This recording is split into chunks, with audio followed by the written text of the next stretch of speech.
We affirm that a nation is not merely an idea, abstract principle, or ideology, but tangibly defined. It's not just America is an idea, the American dream. No, people in place. That's Joel Webbon reading from the Statement on Christian Nationalism.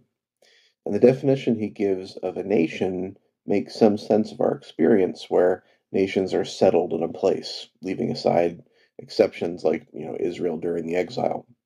What's interesting, though, is that the New Testament at times seems to use that kind of definition, but in other places it seems to redefine the term. So the Greek word which we generally translate nation from in the New Testament is ethnos. It's where we get our English word ethnicity. It's used in Matthew 21:43, where Jesus warns the Jewish leaders that, quote, the kingdom of God will be taken from you and given to an ethnos producing the fruit of it. One ethnos, one nation. So one nation, did he mean that another bloodline and another place was going to replace Israel? Well, that doesn't make much sense of Matthew 28:19, where the plural form is used, go and make disciples of all the nations, where particular peoples in particular places are called to become disciples. So what is this one nation that Jesus had in mind?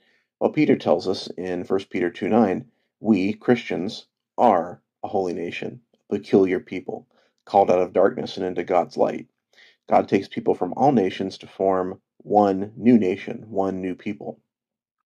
Revelation 13:7 tells us that the political power that Joel here hopes to use to create distinct territorial Christian nations, that political power was given over to Satan. That Satan has authority over, quote, every tribe and people and tongue and nation, end quote.